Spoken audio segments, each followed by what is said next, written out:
सभी भाइयों को नमस्कार।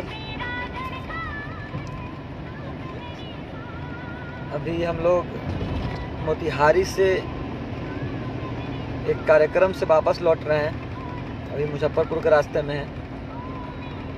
हमारे साथ हमारे प्रदेश अध्यक्ष विशाल जी, कार्यकारी अध्यक्ष रोशन जी और युवा के प्रदेश महासचिव हमारे बड़े भाई, हमारे गार्जियन सन्नी भैया, यशु भैया, अंकित भैया, ये लोग सब साथ में हैं। और काफ़ी ठंड है इधर। चुनाव के बाद आज पहली बार आप सभी के बीच फेसबुक के माध्यम से लाइव आया हूँ। बहुत सारा प्यार और आशीर्वाद आप लोगों ने दिया, जिसे कभी हम पूरा नहीं कर पाएंगे। आप लोगों ने जितना प्यार और आशीर्वाद दिया है, पटना के हर एक गली, हर एक मोहल्ले के लोगों ने मेरा साथ दिया। संघर्ष को देखते हुए पटना विश्वविद्यालय के हर एक छात्रावास के लोगों ने, हर एक धर्म, हर एक समाज के लोगों ने मेरा साथ दिया। आज उससे पटना विश्वविद्यालय में मनीष कुमार को एक पहचान मिली है। मैंने पहले भी कहा कि विगत 4 वर्षों से मैं पटना विश्वविद्यालय में काम करते आया हूं। चूंकि एक नई पारी की शुरुआत अब करनी है। लोगों का कहना है कि लालू यादव के बाद पटना विश्वविद्यालय में मनीष यादव, लेकिन मेरा मानना है कि जात, धर्म, छात्र हित में काम करने के लिए मायने नहीं रखता है। हमारे पूर्व में भी बहुत सारे छात्र नेता हुए जिन्होंने अपने कर्तव्य का निर्वहन और पटना विश्वविद्यालय के लिए शायद ना के बराबर कुछ किया, वरना पटना विश्वविद्यालय में इतनी कमियां नहीं रहती। लेकिन मैं सिर्फ पटना विश्वविद्यालय ही नहीं, बिहार के तमाम विश्वविद्यालयों में चाहूँगा कि जो मेरा कर्तव्य है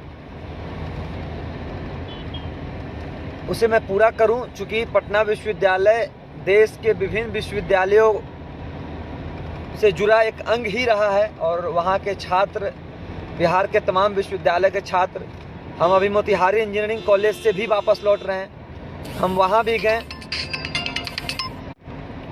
वहां के छात्रों से भी मिले, वहां के हालातों को भी देखा। हमारे साथ वहां के पूर्ववर्ती छात्र हमारे प्रदेश अध्यक्ष विशाल जी भी थे और तमाम हमारे लोग थे। और लगातार हमारा जिला दौरा भी बिहार के हर जिले में लगातार हो रहा है और हम बिहार के हर विश्वविद्यालय में जाकर छात्र हितों से जुड़ी बातों को, जो आज तक तमाम संगठनों ने दबाने का काम किया, पटना विश्वविद्यालय से लेकर बिहार के तमाम विश्वविद्यालय में बड़े बड़े संगठनों के जो प्रतिनिधि जीत के आते गए, लेकिन उन्होंने कोई काम नहीं किया। राष्ट्रवाद के नाम पे, भगवा झंडा के नाम पे जिन्होंने विश्वविद्यालय को बदनाम कर उन्हें बर्बाद रची। हम लगातार इन लोगों को खत्म करने का प्रयास कर रहे हैं और पटना विश्वविद्यालय एक मिसाल रहा, एक जवाब रहा, जो हर गली के छात्र युवा जो पटना विश्वविद्यालय में पढ़ते थे, उन्होंने जवाब दिया कि पटना विश्वविद्यालय में संघर्ष करने वाले लोग चुनाव जीत के आएंगे। और यही जवाब मुझे सुन रहे बिहार के उन तमाम युवाओं से, पूरे 24 भारत घूम अपनी कर्म भूमि बिहार आ सकते हैं। एनआरसी सीए के मुद्दे पे जब देश को एक कर सकते हैं तो हम छात्रों का भी दायित्व बनता है, पूरे बिहार के छात्रों का दायित्व बनता है कि हम सभी एकजुट होकर बिहार के तमाम विश्वविद्यालयों को उसका हक दिलाएं। हमने कहा था कि पटना वुमेन्स कॉलेज में जो फीस लगता है, मगध महिला में ओवरब्रिज नहीं है। इन तमाम बात अभी भी हमें याद है और हम लगातार प्रयासरत हैं। हम मुख्यमंत्री साहब से भी मिलने गए, हमने वहाँ भी आपकी बातों को भी रखा। चूँकि 23 का हमारा शपथ ग्रहण था और 24 को विश्वविद्यालय बंद हो चुका था, 2 को विश्वविद्यालय खुल रहा है और विश्वविद्यालय के खुलते ही मैं लगातार अपने नेता, जन जन के नायक पप्पू यादव जी के विचारधाराओं को लेकर, जननायक कपूरी ठाकुर, जयप्रकाश नारायण, लोहिया, अंबेडकर, भगत सिंह के विचारों को लेकर नए पटना विश्वविद्यालय का निर्माण करूंगा। और अब तमाम जो भी छात्र बिहार के तमाम विश्वविद्यालय में पढ़ रहे हैं, वो किसी पे डिपेंडेंट न हो। कोई अगर ये कहता है कि हम बड़ी जंग आपको जितवा देंगे या आपके कामों को आपके बिना करेंगे, तो वो आपको ठग रहा है। जिस तरह से आज हमारे देश में एनआरसी और सीए का मुद्दा लाकर ये केंद्र की सरकार हमें ठग रही है, इनके पास कोई मुद्दा नहीं बचा है। राम मंदिर का मुद्दा था, सुप्रीम कोर्ट ने इसे खत्म किया। बहुत सारी ऐसी मुद्दाएं थी जिसे उच्च न्यायालय ने खत्म किया। अब इनके पास कोई मुद्दा नहीं बच रहा है, तो ये एनआरसी और सीए लाकर हमारे देश को तोड़ने का एक षड्यंत्र रच रहे हैं। मैं पूछना चाहता हूं कि नोटबंदी के वो 50 दिन नरेंद्र मोदी ने मांगा था और 5 साल हमने दिया, क्या नक्सलवाद खत्म हो गया? क्या आतंकवाद खत्म की जांच अभी तक नहीं हुई है? पुलवामा के बाद राम मंदिर, बाद एनआरसी, तो जनधन योजना, ये सब सिर्फ बहकावे के लिए और बहलाने के लिए ही हम पे थोपा गया है। हम बहकावे में नहीं आएंगे।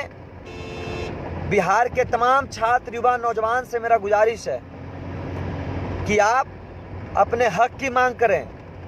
आज हमें शिक्षा की ज़रूरत है, आज हमें स्वास्थ्य की ज़रूरत है, आज हमें सुरक्षा की ज़रूरत है। शिक्षा का बजट देखिए,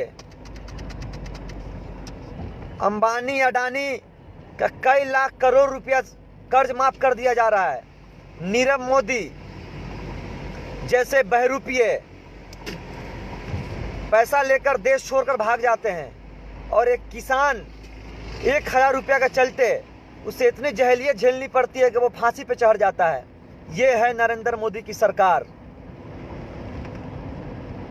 कितने एनआरसी और नॉर्थ ईस्ट में लोगों को मारा जा रहा है और ये गोदी मीडिया हमसे सवाल करती है कि एनआरसी और सीए क्या है। जामिया विश्वविद्यालय, दिल्ली, बीएचयू, जेएनयू, अलीगढ़ विश्वविद्यालय, पटना विश्वविद्यालय, क्या यहाँ के जो छात्र सड़क पे चढ़ के उतर के प्रोटेस्ट कर रहे हैं, आंदोलन, मोदी से ज्यादा शिक्षित हैं, अमित शाह से ज्यादा शिक्षित हैं? अमित शाह, नरेंद्र मोदी को मालूम नहीं है कि एनआरसी और सीए क्या है। ये आरएसएस की गोद में बैठकर और आरएसएस का तोता बनकर नरेंद्र मोदी देश को बर्बाद करने की जो नीति रच रहे हैं, वो नीति बिहार का छात्र कभी सफल नहीं होने देगा। ये देश हिटलर, सावरकर और नाथूराम के विचारों पे नहीं चलेगा। ये देश भगत सिंह, लोहिया, पेरियार, कपूरी ठाकुर जैसे विद्वान लोगों के विचारों पे चलेगा, क्रांतिकारी विचारों पे चलेगा। अब तमाम छात्रों को सोशल मीडिया से के माध्यम से सड़क पे उतरकर, रोड पे बैठकर, जिला मुख्यालय का घेराव कर ये बताने की जरूरत है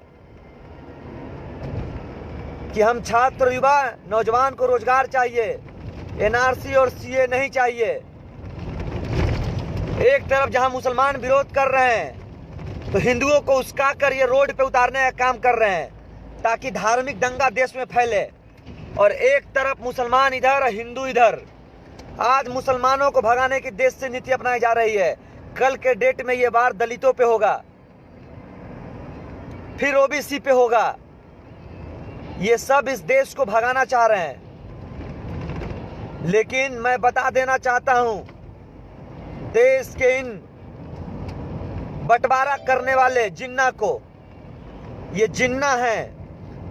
एक जिन्ना उस समय पाकिस्तान का बंटवारा किया, हिंदुस्तान का बंटवारा किया था, और एक जिन्ना फिर एक नया, ये अमित शाह, नरेंद्र मोदी। ये देश सर्वभाव संपन्न का देश रहा है, और इस देश में बड़े बड़े वीर सपूत।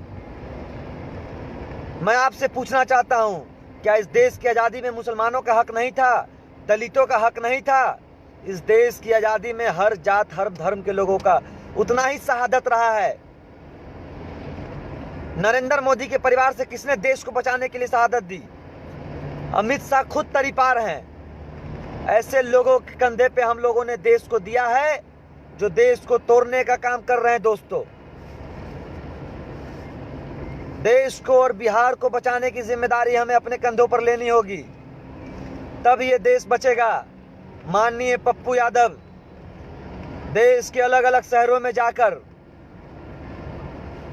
एकता का मिसाल, लोगों को एकजुट होने की बात कह रहे हैं, और ये भाजपा वाले कहते हैं कि हम देख लेंगे, हम बता देंगे, गोलियां चलेगी।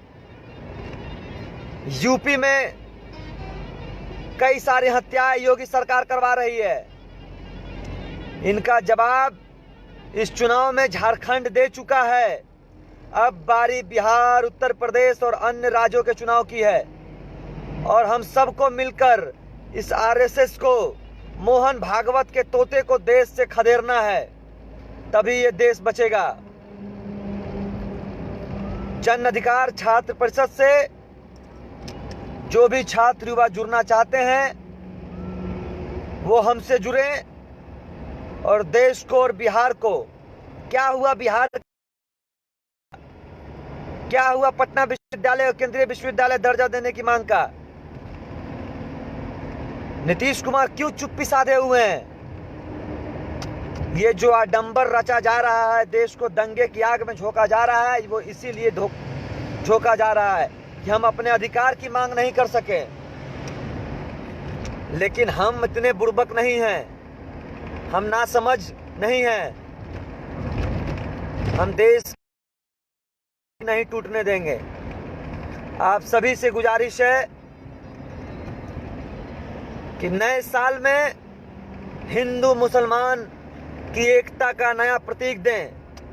नए साल में जगह जगह पर गले मिलकर हिंदू और मुसलमान एक हों, एकजुट हों, और इस नरेंद्र मोदी आरएसएस के तोते को जवाब दें कि हिंदू और मुसलमान, मैं फिर से कहूंगा, मुझे लालू जी की एक बहुत अच्छी बात आज सराहनीय लगी कि जब बाबरी मस्जिद को तोड़कर यहां जब रथ लेकर बिहार आए थे, तो लालू जी ने उन्हें रोकने का काम किया था, और अब पप्पू यादव इस बिहार में इनके रथ को रोकेगा, इनके विचारों को रोकेगा। बहुत बहुत धन्यवाद साथियों हमसे जुड़ने के लिए। बिहार के नए भविष्य के लिए और नए साल में आप सभी को बहुत बहुत बधाई और शुभकामनाएं। धन्यवाद।